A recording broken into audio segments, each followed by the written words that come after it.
Good morning and welcome to BBOC Live, presented by DraftKings. It's 10:30 a.m.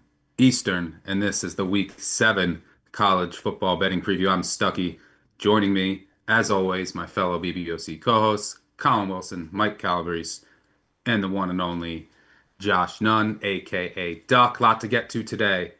Give out our first best bet, our first of two in just a moment. We'll break down the marquee matchup of the day between Indiana and Oregon. We'll build our money line parlay. We've come so close in a bunch of weeks. Hopefully, this is the week that we hit. And then, of course, we'll have the D block with Duck to give us some FCS plays.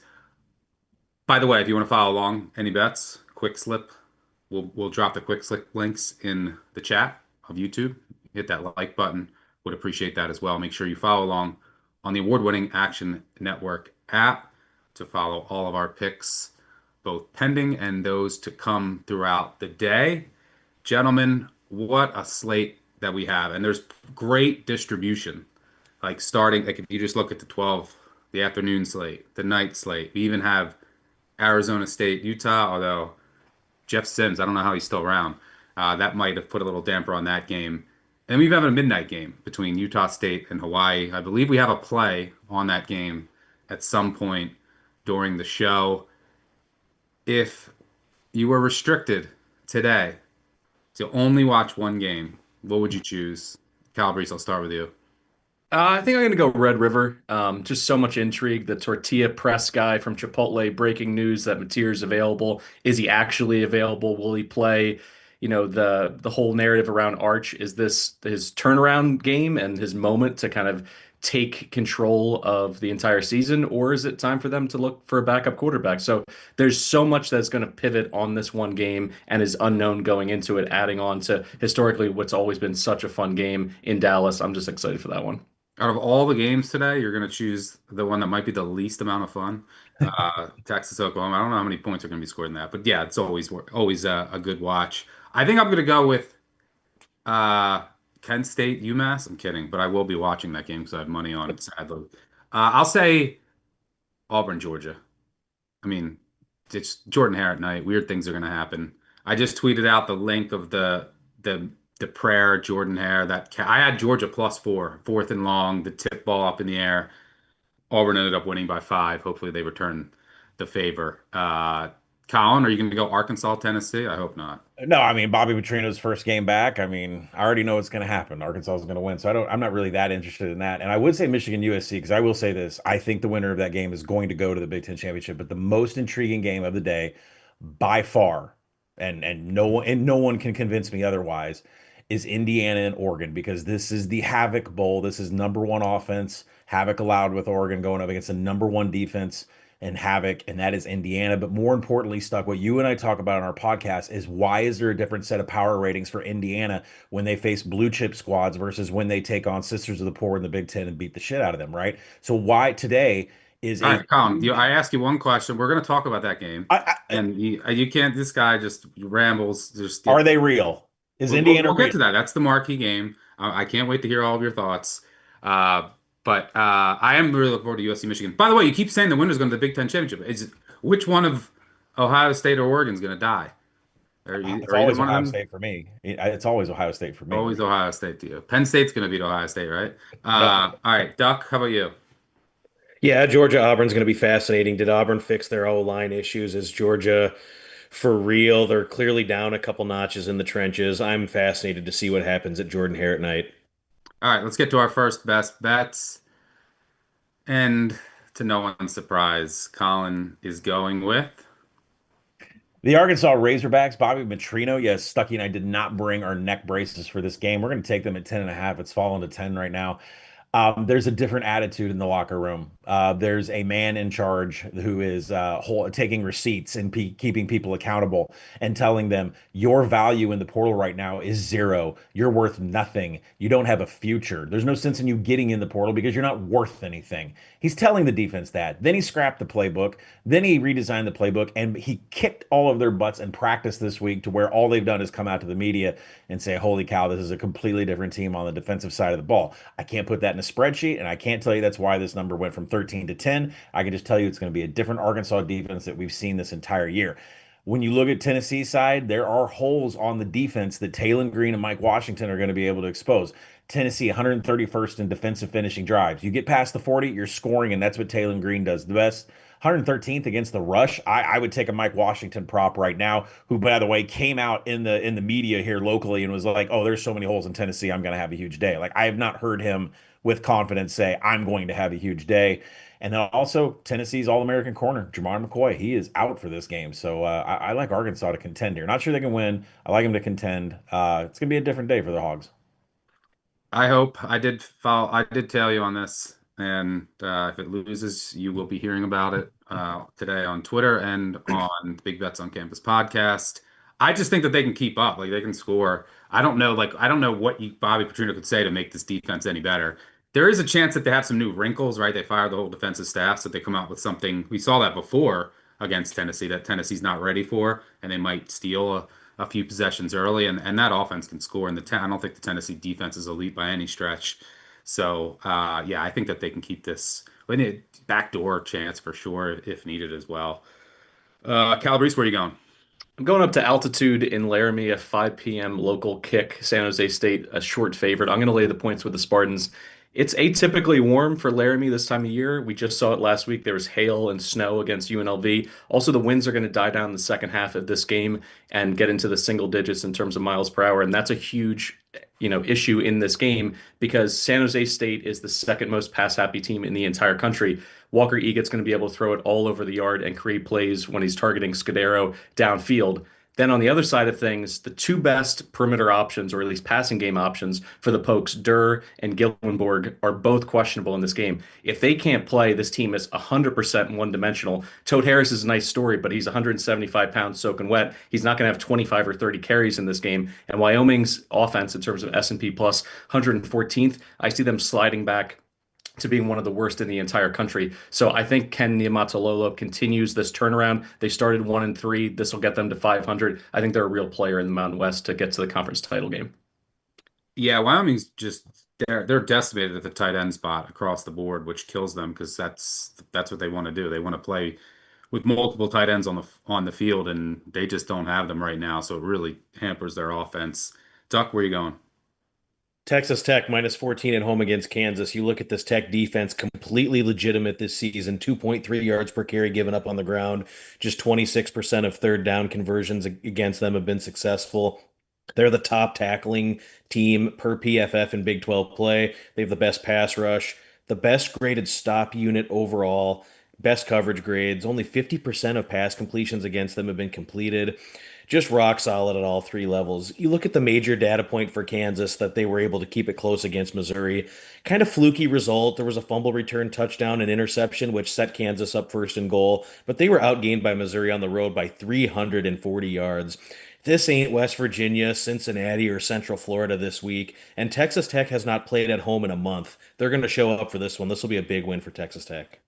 Duck, I got a trivia question for you. Texas Tech, which opponent this season, remember they played Utah, has scored the most points on Texas Tech this year? Kent. Kent State, Drew the Shields, baby. All right. I'm going to go with USC tonight, laying 2.5 at home. Not sure where the line is right now. Anything under 3 is fine. I just think that the love or the hate for USC has gone too far after the game against Illinois. I mean, this was a team that was missing their stud left tackle. Now, I assume he's going to be back today, but he was limping again in practice, so I don't know. That could be big, but the rest of the offense should be healthier. I don't mind the swap at center. The defense, most importantly, should be back to a semblance of a unit. I mean, at Illinois, this is a team that had food poisoning the night before, ran through their defensive line. It held out their green dot, Kamari Ramsey, their best defensive player. They didn't know he was going to be out until 6 in the morning of game day. By the way, they were flying across country, early kick, 9 a.m. body clock. One of their other corners got hurt during the game. They were playing 2 freshmen on the outside for most of that game, and then a true freshman who never played before in the slot. They should be a much healthier. I think the hate has gone too far. I think there should be at least a field goal. USC, when fully healthy, I think has the best offense in the country. I don't think Michigan can keep up. Justice Haynes and company will have success on the ground, but I don't trust those Michigan receivers. Give me USC at home fight on. All right, let's move on to our money line parlay. Calabrese is out of the doghouse. He hit his last week, and I think it was ruined though because Duck had somebody. Um, so Calabrese, you're out of the doghouse. Colin, start us off. Colorado here. Iowa State regression has been coming all season long. They still have injuries all over the roster. Carson Hansen's not going to be there. There's potentially a true freshman going to be doing the kicking duties here in elevation. That should be a lot of fun. Colorado also has regression coming positively for them. They finished up with a 71% post-game win expectancy in a loss to BYU by 3 points. I like Caden Salter going up against the defense of the Cyclones. It's 125th in PFF tackling, 125th in pass rush. They can't get any pressure. They can't tackle them. That's usually a Caden Salter special. So let's go with the Buffaloes. Yeah, I think this Iowa State team is a fade. I mean, Rocco Beck can only do so much. They do not generate pressure at all, and then they're missing their two best corners. And you saw what happened last week against Cincinnati.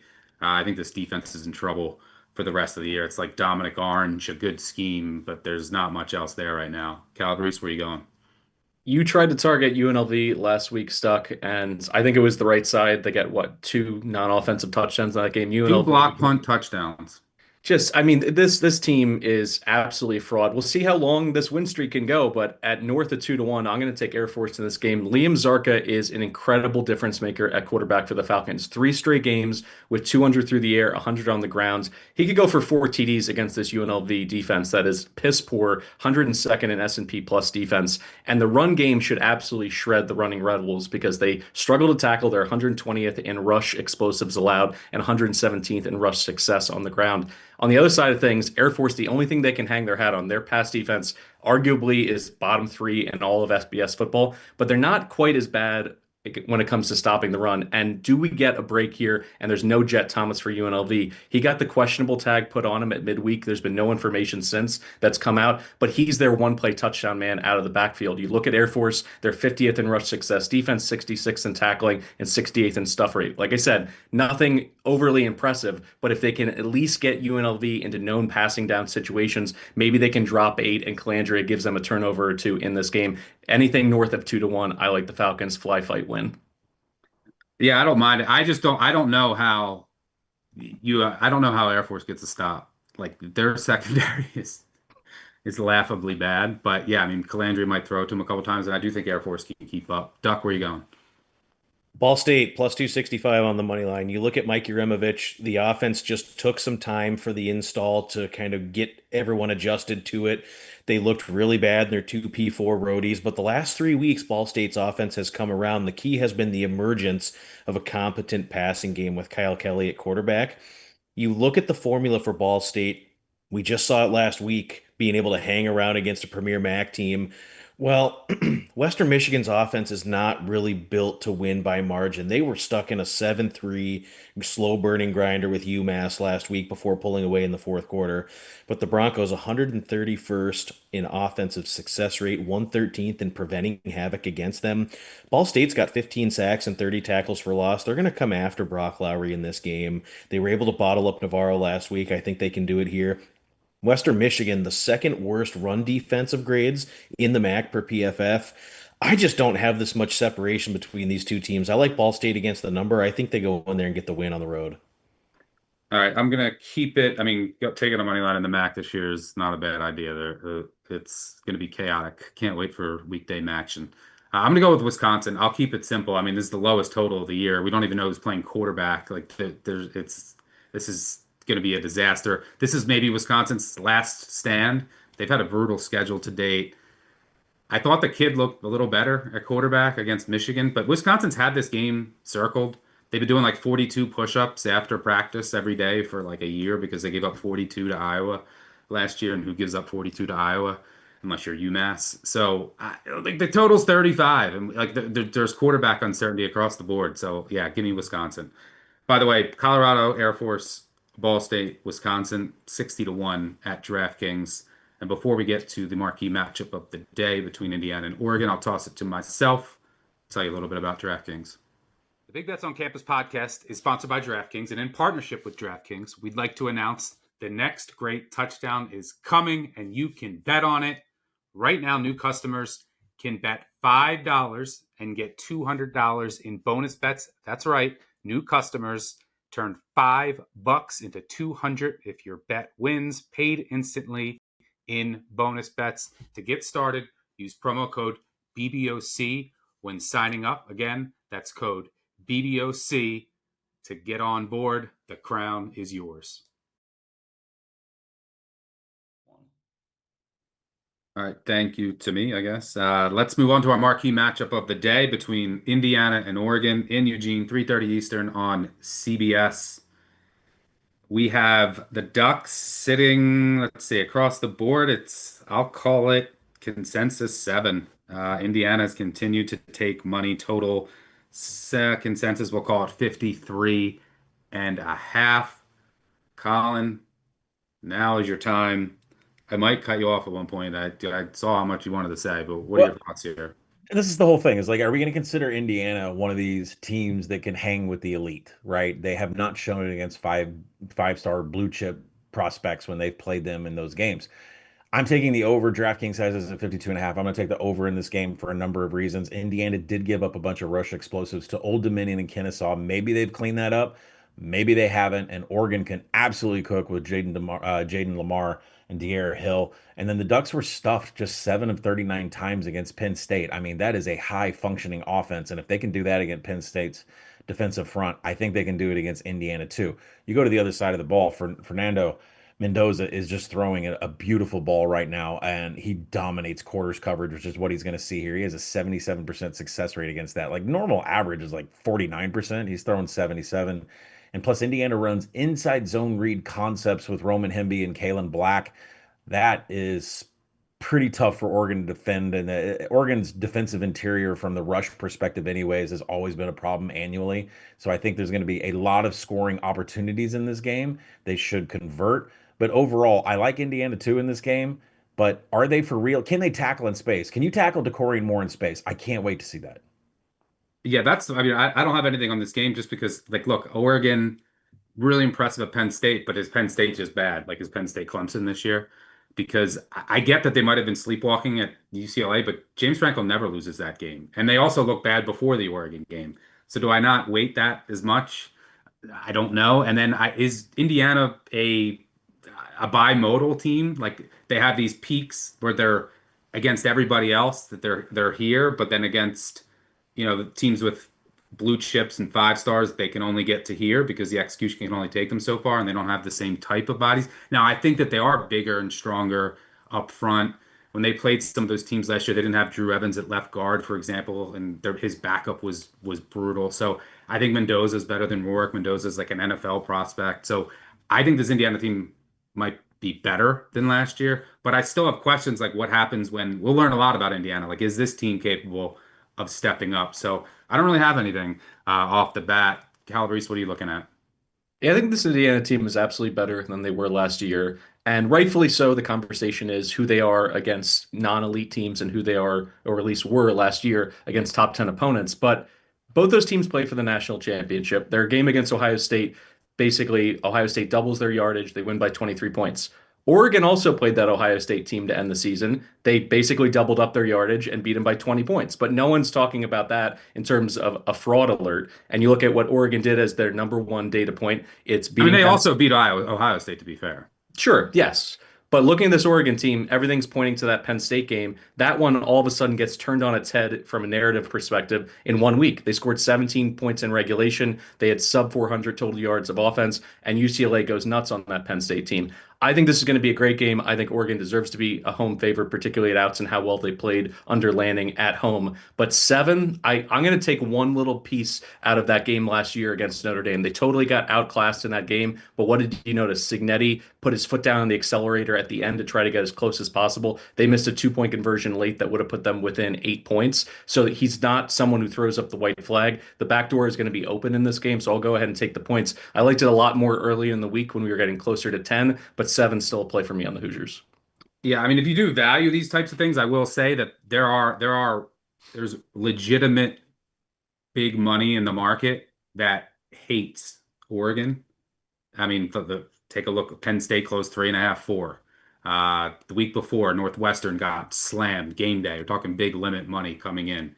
Oregon State got slammed game day against Oregon. And then every single week, Indiana is getting hit. Like everyone knows the final score. You saw them against Illinois just keep running out.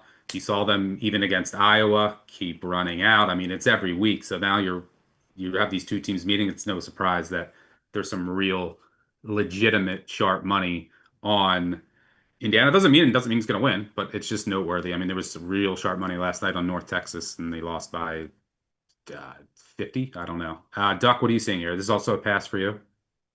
Yeah, I'm really not running to the window to bet this one. I really want to believe that Indiana can keep this game close. I am a little wigged out about the two data points we have from last season. They really didn't look good in the second half against Ohio State, and they didn't look good in the first half against Notre Dame in the process of losing those two.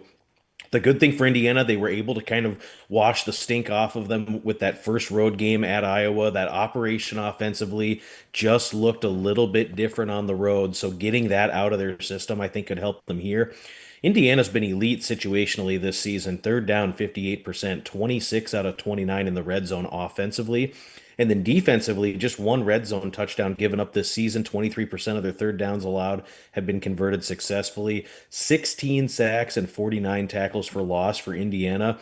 And a defense that doesn't allow a ton of explosivity. When you look at Oregon's offense, they're absolutely at their best when they find success in early downs, get those backs in the second level in the run game, and get them out in space. Well, it hasn't been as efficient as we would like in league play against Northwestern and Penn State. We saw Oregon in battles with both of those teams for some time. I am just worried in the second half if Indiana can keep the Ducks out of third and short, and maybe Oregon's trench play wears down Indiana in the second half. This is going to be fun to watch. This is going to be a big prove it game for Indiana and Signetti, but I don't know. Nothing would surprise me here. If Oregon ends up pulling away and winning by 16, 17 points, that wouldn't really surprise me. If it's a field goal game at the end, that would also not surprise me. So I'm passing on this one, but I will be watching. Yeah, Calabrese does bring up a valid point with Signetti, like, hey, keep this close. If it's like gets a little out of hand, let's get this margin close for the committee. So I might look at Indiana live, depending on what I'm seeing. But I'm curious to see if Indiana can run the ball at all. I did have questions about Oregon's run D. They dominated Penn State's offensive line, but Penn State's offensive line has now been dominated in every game. I mean, what Singleton and Allen had 11 or 20 carries for 80, 90 yards last week against UCLA. It's basically the same stat line they had against Oregon. Northwestern had some success running on Oregon. So if Indiana can have some success on the ground, make it easier for Mendoza, have some long grinding drives, take that crowd out of it, I think that'll go a long way. But we'll learn a lot about both teams. I just don't know what to make of that Penn State data point for Oregon. And it was a team that I wasn't super high on. I was wrong about them, but I don't know how wrong I was. All right, let's go to the D block. Bring in Duck here, talk a little FCS. We're going to kick things off with Lehigh. What do you got there? Yeah, just an exquisite against the spread team all season. But in addition to having an elite level FCS defense, the Lehigh offense has really come to life the last 3 weeks. They've scored 39 points per game during that stretch. Two running backs, Luke Yoder and Jaden Green, are electric. They don't go down after first contact. They're both averaging 7 yards per carry on the ground. Lehigh's got two explosive receivers that can really expose the Columbia secondary. If you look at Columbia, they've played two close games in a row against teams that are not nearly on the same level as Lehigh. This is the week that we will see that Columbia defense show that it is not what it once was in Ivy League play, and their offense is just going to be completely shut down by the Lehigh stop unit, which is allowing just 2.6 yards per carry on the ground and has been absolutely excellent in the red zone this season. Anything under two touchdowns laid here with Lehigh. All right, and then we're going with the Blue Hose. This will be the first mention of the Blue Hose. Usually the only time I've ever bet Presbyterian is when I'm losing money on them betting in college Oops. basketball. But you like Presbyterian here today? Yeah, you look at Butler in the Pioneer League. They come in 4-2. Two of those wins are over non-Division One opponents, and they have two close Pioneer Football League wins against Marist and St. Thomas. St. Thomas is way, way down from prior years. Presbyterian has two Southern Conference wins to their credit. That rarely happens as the PFL is a non-scholarship level FCS league. The offense is really exceptional for Presbyterian. Quarterback Colin Hurst, 68%, 1,320 passing yards, 15 passing touchdowns. They have two backs that are averaging 7.8 yards per carry on the ground. Zach Switzer is really electric at this level of football and will be a game changer today. The Presbyterian defense, 89 rushing yards per game allowed, 2.9 yards per carry on the ground, elite on third down. I just don't think Butler has the horses to keep up here. Anything under 13, I'm laying it with the Blue Hose. Currently 8.5, 9.5. So go get Presbyterian right now, I would say. Nobody gets their ground game going on the Blue Hose. Everyone knows that. By the way, you're tying it all back together. You said you like Ball State, and now you're fading Butler. That's where Uramovich came from. So you're Connect the tying this all dots. back together nicely. And you got a bonus total for us. What do you got? Yeah, Southeast Missouri State on homecoming. They're hosting Tennessee State. The total's 55.5. I think it's a touchdown too high. Southeast Missouri, their first and second string quarterbacks are confirmed out with injury. They also did not play last week. The third stringer and the walk-on split reps against UT Martin, who's way, way down from prior years. They lost 34 to 10. The offense was just super ugly. Couldn't complete a pass. They're going to be run heavy here. Tennessee State has the worst offense in the Ohio Valley Conference. They are also run heavy. Just a slow burning grinder under 55.5. I'd play this all the way to 51.5. All right, good stuff. And then, Bo, I guess before we go to our final best bets, do you have any comments on uh I think Tom Brady did this before, but this was like in a huge I remember Tom Brady doing it's happened before, but Cornell punting last night, 3rd and 25 for 30-yard punt. That's was Yeah, they were going to punt anyway. They ran a third down conversion. They were 5 yards short. They ended up having either a personal foul or some sort of live ball foul, which brought them back 15 yards, maybe offensive pass interference. And you could see in the formation they were trying to sneak it past Harvard so they could improve their field position with no returner back there. And so yeah, they just kicked it on 3rd and 25. but just roll out and throw a Hail Mary, hope to get a PI or something, and if not, it's a punt anyway. That was sad. Anyway, enough Ivy football. All right, let's bring the others back in and get to our final best bets. Colin, what do you got? I don't understand the LSU South Carolina line. I think it should be around 12 and not below 10. It's the biggest havoc discrepancy on the board this weekend. LSU's top 30 in defensive havoc. South Carolina cannot protect Lenora Sellers. They're 117th in havoc allowed. That means everybody plays behind their line of scrimmage. LSU is mostly powered by PBUs and interceptions, which if Lenora Sellers gets into passing downs, that's going to be a problem also. South Carolina had two straight SEC losses, and they were essentially gifted four turnovers from Kentucky. It just has not been a clean slate of play from them in conference play. Plus, Sellers, I said that there's going to be guys in the backfield. He's had 114 dropbacks. He's had 49 pressures. Like, I mean, 20%, fine. 25%, that's bad. I mean, you're almost at a 50% pressure rate. Pretty insane. And Garrett Nussmeier is not going to be pressured at all. South Carolina 65th in pass rush. I expect the LSU offense to do a little bit better here with a number that's above a touchdown. I would play this all the way up to 10. Colin's two best bets, trusting the LSU offense to get margin and the Arkansas defense on the road. Bold, I'll give you that. Calabrese, what do you got? Going with a Mac under Western Michigan, Ball State under 43.5. I'll keep this short and sweet because Duck went through the argument for why Ball State is a live dog in this one. The Broncos offense stinks. They're 131st in offensive success rate. I don't trust them to score more than 24 points in this game. And if it is close, then all of a sudden there's one key element that comes into play. I think Ball State will be able to move the ball 4 and 5 yards at a time in between the 20s. But Western Michigan's red zone defense has been bend but not break this year. They're absolutely elite in red zone defense. I think that's where those drives are going to stall out. And then the snail's pace between both of them. Ball State is the second slowest in the MAC. And Western, if the offense isn't absolutely clicking, they can throttle down and play at a slower pace as well. So I see this being played in the 30s, not the 40s. Give me under 43.5. And Duck, you're going to give us the last game on the board. Yep, let's go to the island. Utah State on the money line. I'm still not a believer in this Hawaii offense. Second worst rated offense in the Mountain West per PFF. fourth worst overall passing attack in the conference, just 123rd in offensive EPA, 109th in explosivity on offense, and 114th in finishing drives. Utah State's defensive metrics are a tad skewed this year by going to two SEC road environments, but they've really overperformed on defense against teams to their level of competition. You look at the Hawaii offense, it's just so jerky. They struggle to stack successful plays together.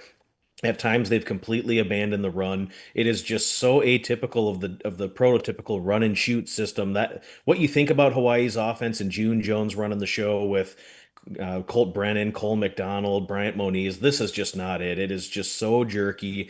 I look at Utah State. They're 12th nationally in rush explosiveness. Miles Davis, their running back, 6.5 yards per carry on the ground this season. The Aggies have three explosive receivers that can stretch the field and score from anywhere. Hawaii's pass defense can give it up here. Last thing, procedurally, Hawaii, 45 accepted penalties against them this season. They're really a heavily penalized group. If you're going to give Utah State freebies, they're going to take advantage. We've got to give Bronco Mendenhall some significant credit here for what he's done. When he got to Logan, the cupboards were bare, and he's completely turned around the attitude of this team. Utah State's going to win this game on the field tonight. All right, and I'm also going to go in prime time, but a little earlier. I'm going with Auburn. Auburn against Georgia. I think Auburn, I mean, it's a great spot. Auburn coming off a bye here. That'll help them get the timing down, which has been a little bit off, but their run D's been great. I think, look, I think they can win this game in the trenches on both sides of the ball. The Georgia defense is not the same. They struggle on the back end. They're outside the top 100 in sacks per game. They're not getting that same level of pressure. The offensive line might be shorthanded, missing a couple of starters tonight. The one area where I'm like, all right, Georgia has an advantage is that quarterback, but it's not like Stockton is a first round draft pick. And this is the key for me. Hugh Freeze can be the movie director at home for Jackson Arnold and basically tell him in his ear what to do on each and every play. And this Georgia defense is gettable for what it's worth. Hugh Freeze is elite as an underdog, 33-17 against the spread, 66%. I think he's 18-5 against the spread as an underdog of 7 or less. So against kind of quality competition, that's 75%. But I think him being able to control Arnold off the bye at home, it's Jordan Hare at night. There's going to be weird things that happen in this game. I think it goes right down to the wire. Give me the points. All right, that'll do it for us. Thanks to Duck, Collin, Calabrese, our producer gift from the back end. Most importantly, thanks to all of you for tuning in. 959 Bad Beat. We'll have a recap episode tomorrow. Make sure you call in, yell at me, yell at whoever, yell just about whatever you want. Group of 5 guys, Duck and Calabrese will be back Wednesday. We'll be back Thursday to preview the Week 8 college football slate. It's an amazing slate. Enjoy it. Thanks to DraftKings. Make sure you download the award-winning Action Network app. Good luck on all of your wagers today. We'll see you during the weekend, same time next Saturday, 10:30 a.m. Eastern. Cheers.